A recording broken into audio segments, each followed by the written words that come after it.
ଖ୍ରୀଷ୍ଟପ୍ରେମୀ ଭାଇ ଭଉଣୀମାନେ ଆପଣମାନଙ୍କୁ ଖ୍ରୀଷ୍ଟଙ୍କ ନାମରେ ସ୍ୱାଗତ କରେ।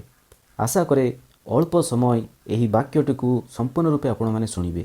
ଆଜି ଯେଉଁ ବିଷୟ ଆଲୋଚନା କରିବା ତାହା ହେଉଛି ଛେଚା ନଳ ଓ ସୋଦୋମ ସଳିତା। ଆଉ ଶାସ୍ତ୍ରାଂଶ ହେଉଛି ମାଥିଉ 12 ଅଧ୍ୟାୟ 19-21 ପଦ ପର୍ଯ୍ୟନ୍ତ। ମୁଁ ପଢ଼ୁଛି, ତାହା ଆପଣମାନେ ଦେଖନ୍ତୁ। ସେ ବିବାଦ କରିବେ ନାହିଁ କିମ୍ବା ଉଚ୍ଚସ୍ୱର କରିବେ ନାହିଁ, କିମ୍ବା ଦାଣ୍ଡରେ କେହି ତାଙ୍କ ସ୍ୱର ଶୁଣିବ ନାହିଁ। ନ୍ୟାୟକୁ ଜୟଯୁକ୍ତ ନ କରିବା ପର୍ଯ୍ୟନ୍ତ ସେ ଛେଚା ନଳ ଭାଙ୍ଗିବେ ନାହିଁ, ପୁଣି ସୋଦୋମ ସଳିତା ଲିଭାଇବେ ନାହିଁ।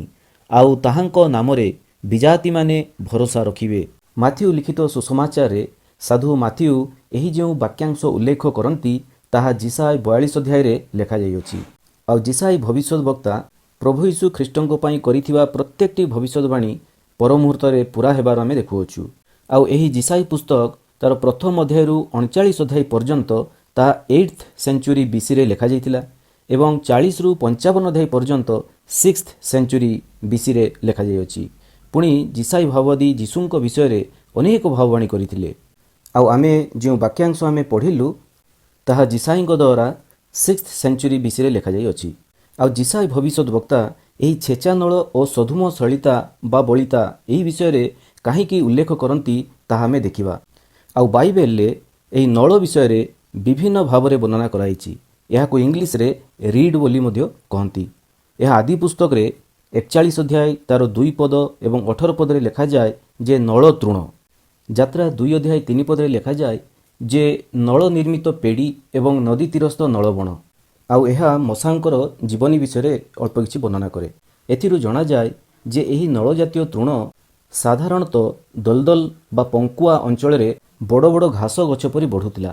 ଆଉ ଏହାକୁ ପାପାଇରସ୍ ୟା ପ୍ୟାପିରସ୍ ବୋଲି କୁହାଯାଇପାରେ। ପ୍ରଥମ ରାଜାବଳୀ 14 ଅଧ୍ୟାୟ 15 ପଦରେ ଯଦି ଆପଣମାନେ ପଢ଼ିବେ ତେବେ ଦେଖିବେ ଯେ ଏହି ନଳ ଏତେ କ୍ଷୀଣ ଥିଲା ଯେ ତାହା ପାଣିରେ ହଲୁଥିଲା। ପୁଣି ମାଥିଉ 11 ଅଧ୍ୟାୟ 7 ପଦରେ ଲେଖାଯାଏ ଯେ ତାହା ପବନରେ ଦୋହଲୁଥାଏ। ଆଉ ଏକ ପ୍ରକାର ନଳକୁ ବାଇବେଲରେ ପରିମାପକ ନଳ ବା ମେଜରିଂ ରିଡ୍ ଭାବରେ ଲେଖାଯାଇଅଛି। ତାହା ଆପଣମାନେ ଜିହିଜିକେଲ୍ 40 ଅଧ୍ୟାୟରୁ 42 ଅଧ୍ୟାୟ ମଧ୍ୟରେ ପାଇବେ। ପୁଣି ମଧ୍ୟ କ୍ରୁଶାର୍ପିତ ସମୟରେ ସୈନ୍ୟମାନେ ଯୀଶୁଙ୍କୁ କଣ୍ଟାର ମୁକୁଟ ପିନ୍ଧାଇ ଦେଲେ ଓ ତାହାଙ୍କ ଦକ୍ଷିଣ ହସ୍ତରେ ଗୋଟିଏ ନଳ ଦେଲେ। ପୁଣି ସେହି ନଳ ନେଇ ଯୀଶୁଙ୍କ ମୁଣ୍ଡରେ ମାରିବାକୁ ଲାଗିଲେ। ପୁଣି ଯୀଶୁ କ୍ରୁଶବିଦ୍ଧ ଥିବା ବେଳେ ଖଣ୍ଡିଏ ନଳ ଦ୍ୱାରା ଅମ୍ଳ ରସ ପାନ କରିବାକୁ ଯୀଶୁଙ୍କୁ ଦେଲେ। ତେଣୁ ଏଥିରୁ ଜାଣୁଛୁ ଏହି ନଳ ଏକ ପ୍ରକାର ବାଉଁଶ ଜାତୀୟ ଗଛ ମଧ୍ୟ ହୋଇପାରେ। ଆଉ ଏହି ପ୍ରକାର ଘାସ ଜାତୀୟ ବା କ୍ଷୀଣ ବାଉଁଶ ପରି ଏହି ନଳ ଯଦି ଚୂର୍ଣ୍ଣ ବିଚୂର୍ଣ୍ଣ ହୋଇଯାଏ କିମ୍ବା ତାହା କୌଣସି ପ୍ରକାରେ ଜଖମି ହୋଇଯାଏ ତାହାକୁ ଛେଚା ନଳ କୁହାଯାଏ। ଉଦାହରଣ ସ୍ୱରୂପେ ଆଖୁ ରସ କାଢ଼ିବା ବେଳେ ଆଖୁ ଦଣ୍ଡଟି ଯେତେବେଳେ ମେସିନ୍ ଭିତରେ ପ୍ରେସ୍ କରାଯାଏ ତାହା ଯେଉଁ ଅବସ୍ଥା ହୋଇଥାଏ ତାହାକୁ ଆମେ ଛେଚା ନଳ କହିପାରୁ। ତେଣୁ ଏହି ପ୍ରକାର ଛେଚା ନଳ ଆଉ କିଛି କାମରେ ବ୍ୟବହାର ଯୋଗ୍ୟ ହୁଏ ନାହିଁ। ଆଉ ପୂର୍ବ ସମୟମାନଙ୍କରେ ଏହି ନଳ ବୃକ୍ଷକୁ ବ୍ୟବହାର କରି ବିଭିନ୍ନ ମ୍ୟୁଜିକାଲ ଇନ୍ଷ୍ଟ୍ରୁମେଣ୍ଟ ତିଆରି ହେଉଥିଲା। ଆଜି ମଧ୍ୟ ରିଡ୍ ମାଉଥପିସ୍ କିଛି କିଛି ଇନ୍ଷ୍ଟ୍ରୁମେଣ୍ଟରେ ବ୍ୟବହାର କରାଯାଏ, ଯଥା କ୍ଲାରିନେଟ୍, ସାକ୍ସୋଫୋନ୍ ଇତ୍ୟାଦି। ଆଉ ଏହି ନଳ ଜାତୀୟ ବୃକ୍ଷରୁ ତିଆରି ହୋଇଥିବା ଛୋଟ କ୍ଷୁଦ୍ର ଅଂଶଟି କୌଣସି ପ୍ରକାରେ କ୍ଷୀଣ ବା ଜଖମି ହୋଇଯାଏ ତାହା ସମ୍ପୂର୍ଣ୍ଣ ରୂପେ ରିଜେକ୍ଟେଡ୍ ହୋଇଯାଏ। ତେଣୁ ଆମେ ଦେଖିଲୁ ନଳ ବହୁତ କ୍ଷୀଣ ଏବଂ ଦୁର୍ବଳ। ତାହା ସହିତ ଏହା ଆଘାତ ପାଇ ଚୂର୍ଣ୍ଣ ବିଚୂର୍ଣ୍ଣ ମଧ୍ୟ ହୋଇଯାଇପାରେ। ଆଉ ଏହି ଛେଚା ନଳ ପରି ଆମମାନଙ୍କର ଜୀବନ ଏହି ପୃଥିବୀରେ ଆଜି ଗତାୟତ କରେ। ଆମେ ଆଜି ଜଗତ ଦୃଷ୍ଟିରେ ଦୁର୍ବଳ, ପରିତ୍ୟକ୍ତ, ଆଶାଶୂନ୍ୟ, ଆଦରହୀନ, ଅଦରକାରୀ, ଉଦ୍ଦେଶ୍ୟବିହୀନ, ଘୃଣ୍ୟ ଆଉ ଭଗ୍ନ। ଆଉ ସୋଦୋମ ସଳିତା ବିଷୟରେ ଯାହା ଲେଖାଯାଇଅଛି ତାହା ମଧ୍ୟ ଠିକ୍ ସେହି ପ୍ରକାରେ, ଯାହା କ୍ଷୀଣ ଆଲୋକ ପ୍ରଦାନ କରେ। ପୁଣି ତୈଳ କମି ଆସିଥିବାରୁ ଆଲୋକ କମ୍ ଦିଏ ମାତ୍ର ଧୂଆଁ ବେଶୀ ଦିଏ। ଅର୍ଥାତ୍ କ୍ଷୀଣ ଶକ୍ତି, ନିର୍ବଳ, ନିରାଶ୍ରିତ, ନିଃସହାୟ ଏବଂ ପୁରା ଭରସାହୀନ। ଆଉ ଏହି ଦୁଇ ପ୍ରକାର ପରିସ୍ଥିତି ଅର୍ଥାତ୍ ଛେଚା ନଳ ଓ ସୋଦୋମ ସଳିତା ଭଳି ଆଜି ଆମ ଜୀବନ ଏହି ପୃଥିବୀରେ ଗତି କରେ। କେହି କେହି ଆକ୍ଷରିକ ଭାବେ ଏହି ପ୍ରକାର ସଂଘର୍ଷ ମଧ୍ୟ ଦେଇ ଚାଲିଅଛନ୍ତି ତ କେହି କେହି ଆତ୍ମିକ ଭାବେ ବିଭିନ୍ନ ପ୍ରକାର ସଂଘର୍ଷ କରି ଚାଲିଅଛନ୍ତି। କେହି କେହି ବିଦ୍ରୂପ, ପ୍ରହାର, ବନ୍ଧନ, କାରାବାସ ଦ୍ୱାରା ପରୀକ୍ଷିତ ତ ପୁଣି କେହି କେହି ଶୈତାନ ଦ୍ୱାରା ପରୀକ୍ଷିତ। କେହି କେହି ଭଗ୍ନ ମନ, ଭଗ୍ନ ଜୀବନ ଦେଇ ଗତି କରନ୍ତି ତ ପୁଣି କେହି କେହି ନୈରାଶ୍ୟତାର ଓ ଏକାକୀ ଜୀବନର ଭୟଙ୍କରତା ମଧ୍ୟ ଦେଇ ଚାଲିଅଛନ୍ତି। ପୁଣି ଖ୍ରୀଷ୍ଟୀୟ ସାଧୁମାନେ କେତେବେଳେ ବିଜୟୀ ଜୀବନ ଦେଇ ଗତି କରନ୍ତି ତ କେତେବେଳେ ଶୁଷ୍କତା ଓ ଈଶଦୁଷ୍ଣ ଜୀବନ ଦେଇ ଗତି କରନ୍ତି। ଆଉ କେହି କେହି ଏହି ଖ୍ରୀଷ୍ଟିଆନ ଭାବରେ ଉଦ୍ଯୋଗତାରେ ଦୌଡ଼ୁଅଛନ୍ତି ତ ପୁଣି କେବେ କେବେ ଶିଥିଳ ଏବଂ ସହଜରେ ବେଷ୍ଟନକାରୀ ପାପ ହେତୁ ସତ୍ୟର ଅବାଧ୍ୟ ହୋଇଅଛନ୍ତି। ତେଣୁ ଆମ ପ୍ରତ୍ୟେକଙ୍କର ଏହି ପ୍ରକାର ଚୂର୍ଣ୍ଣ ବିଚୂର୍ଣ୍ଣ ଓ କ୍ଷୀଣ ଆଶାର ଜୀବନରେ ପ୍ରଭୁ ଯୀଶୁ ଖ୍ରୀଷ୍ଟଙ୍କର କିଛି ଶୁଭ ସମ୍ବାଦ ଅଛି। ଆଉ ସେହି ଶୁଭ ସମ୍ବାଦ ହେଉଛି ଯେ ନ୍ୟାୟକୁ ଜୟଯୁକ୍ତ ନ କରିବା ପର୍ଯ୍ୟନ୍ତ ସେ ଛେଚା ନଳ ଭାଙ୍ଗିବେ ନାହିଁ, ପୁଣି ସଧୁମ ସଳିତା ଲିଭାଇବେ ନାହିଁ। ତେଣୁ ଆମ୍ଭମାନଙ୍କର ଏହି ଛେଚା ନଳ ପରି ଜୀବନକୁ ଆଉ ସଧୁମ ସଳିତା ପରି କ୍ଷୀଣ ଜୀବନକୁ ଦୁଃଖ ଓ ଉପହାସରେ ଛାଡ଼ିଦେବେ ନାହିଁ। ତେଣୁ ପ୍ରଭୁ ଯୀଶୁ କହନ୍ତି, ହେ ପରିଶ୍ରାନ୍ତ ଓ ଭାରଗ୍ରସ୍ତ ଲୋକ ସମସ୍ତେ ମୋ ନିକଟକୁ ଆସ, ମୁଁ ତୁମମାନଙ୍କୁ ବିଶ୍ରାମ ଦେବି।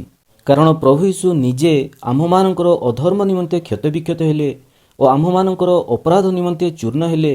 ଆମ୍ଭମାନଙ୍କର ଶାନ୍ତିଜନକ ଶାସ୍ତି ତାହାଙ୍କ ଉପରେ ବର୍ତ୍ତିଲା ଓ ତାହାଙ୍କ ପ୍ରହାରରେ ଆମ୍ଭେମାନେ ସୁସ୍ଥ ହେଲୁ। ଆଉ ପ୍ରଭୁ ଯୀଶୁ କ୍ରୁଶ ଉପରେ ଶତ୍ରୁ ଶୈତାନକୁ ପରାସ୍ତ କରି ସେ ଆମ୍ଭମାନଙ୍କୁ ବିଜୟୀ ଜୀବନ ପ୍ରଦାନ କରନ୍ତି। ତାହା ଆପଣମାନେ ପ୍ରଥମ କରନ୍ଥୀୟ 15:57 ଏବଂ କଲୋସିୟ 2:14-15 ପଦରେ ପାଇବେ। ତେଣୁ ସବୁ ସମୟରେ ଓ ସବୁ ପରିସ୍ଥିତିରେ ଆମେ ଅଧିକ ନମ୍ର ଭାବରେ ଖ୍ରୀଷ୍ଟଙ୍କ ଉପରେ ଆଉଜି ପଡ଼ିବା। କାରଣ ଯେଉଁ ନଳରେ ଖ୍ରୀଷ୍ଟଙ୍କୁ ଲୋକେ ମାରୁଥିଲେ ଓ ଯେଉଁ ନଳରେ ଅମ୍ଳରସ ପାନ କରିବାକୁ ଯୀଶୁଙ୍କୁ ଦେଇଥିଲେ, ସେହି ନଳ ଆମ୍ଭେମାନେ। ଦିନ ଥିଲା ଯେତେବେଳେ ଆମେ ଆମ ପାପରେ ମୃତ ହୋଇ ଫମ୍ପା ନଳ ଭଳି ଜୀବନ ଦ୍ୱାରା ଯୀଶୁଙ୍କୁ ଆଘାତ କରୁଥିଲୁ ଏବଂ ଆମ ଜୀବନର ଘୃଣ୍ୟ କଳଙ୍କିତ ଅଧ୍ୟାୟ ଦ୍ୱାରା ଆମେ ଖ୍ରୀଷ୍ଟଙ୍କୁ ଅମ୍ଳରସ ପାନ କରିବା ପାଇଁ ଦେଇଥିଲୁ। ମାତ୍ର ଦୟାର ସାଗର ଯେ ଈଶ୍ୱର, ସେ ମହାପ୍ରେମରେ ପ୍ରେମ କରି ଆମ୍ଭମାନଙ୍କୁ ଖ୍ରୀଷ୍ଟଙ୍କ ସହ ସଜୀବ କରିଅଛନ୍ତି। ପୁଣି ଆମ୍ଭମାନଙ୍କର ସେହି ଶୂନ୍ୟ ଫମ୍ପା ନଳ ପରି ଜୀବନରେ ଅନୁଗ୍ରହରେ ପରିତ୍ରାଣ ଭରି ଦେଇଅଛନ୍ତି। ପୁଣି ଜହନ 16:33 ପଦରେ ପ୍ରଭୁ ଯୀଶୁ କହନ୍ତି, ଜଗତରେ ତୁମ୍ଭମାନଙ୍କ ନିମନ୍ତେ କ୍ଲେଶ ଅଛି, କିନ୍ତୁ ସାହସ ଧର, ମୁଁ ଜଗତକୁ ଜୟ କରିଅଛି। ତେଣୁ ପ୍ରଭୁ ଯୀଶୁ ଆମ୍ଭମାନଙ୍କର ଛେଚା ନଳ ରୂପ ଜୀବନକୁ ନ ଭାଙ୍ଗି ପୁନଃ ସଂସ୍ଥାପିତ ଓ ପୁନଃନିର୍ମାଣ କରିବା ପାଇଁ ଚାହାନ୍ତି ଏବଂ ସେ ଆମ୍ଭମାନଙ୍କୁ ତାଙ୍କ ରାଜକାର୍ଯ୍ୟ ପାଇଁ ବ୍ୟବହାର କରିବା ପାଇଁ ପ୍ରସ୍ତୁତ ଅଛନ୍ତି। ଠିକ୍ ସେହିଭଳି ଆମ୍ଭମାନଙ୍କର ସଧୁମ ସଳିତା ରୂପ ଜୀବନ ନ ଲିଭିବା ପାଇଁ ପ୍ରଭୁ ଯୀଶୁ ଆପଣା ପକ୍ଷରେ ଆମକୁ ଆବରନ୍ତି ଓ ତାହାଙ୍କ ଡେଣା ତଳେ ଆମକୁ ଆଶ୍ରା ଦିଅନ୍ତି। ପୁଣି ସଦାପ୍ରଭୁ ଆମ୍ଭମାନଙ୍କର ଅନନ୍ତ କାଳସ୍ଥାୟୀ ଜ୍ୟୋତିଷ ରୂପ ଅଟନ୍ତି। ତେଣୁ ଆମେ ଆଉ ଦୁର୍ବଳ ନୁହେଁ। ପ୍ରକୃତ ଖ୍ରୀଷ୍ଟୀୟ ଜୀବନ ଏକ ପରାଜୟ ରାସ୍ତାରେ ନୁହେଁ, ମାତ୍ର ଏକ ବିଜୟର ରାସ୍ତାରେ ଆଜି ଗତି କରେ। ତେଣୁ ଇଂଲିଶରେ ଏହି ପ୍ରକାର କୁହାଯାଏ, ବ୍ରୁଜ୍ଡ ବଟ୍ ନଟ୍ ବ୍ରୋକେନ୍, ଅର୍ଥାତ୍ ଆତ୍ମିକ ଯୁଦ୍ଧରେ କ୍ଷତାକ୍ତ ମାତ୍ର ଭଗ୍ନ ନୁହେଁ। ତେଣୁ ଆସୁ ଈଶ୍ୱରଙ୍କ ବଳବନ୍ତ ହସ୍ତ ତଳେ ଆପଣା ଆପଣାକୁ ନତ କରୁ, ପୁଣି ଆତ୍ମାରେ ଦିନହୀନ ଜୀବନ ବିତାଉ ଏବଂ ବିଶ୍ୱାସର ଉତ୍ତମ ଯୁଦ୍ଧରେ ପ୍ରାଣପଣ କରୁ। ପ୍ରଭୁ ଯୀଶୁ ଖ୍ରୀଷ୍ଟଙ୍କ ଅନୁଗ୍ରହ ଆମ ପ୍ରତ୍ୟେକଙ୍କ ସହବର୍ତ୍ତୀ ହେଉ। ଆପଣମାନଙ୍କୁ ବହୁତ ବହୁତ ଧନ୍ୟବାଦ ଏବଂ ନମସ୍କାର।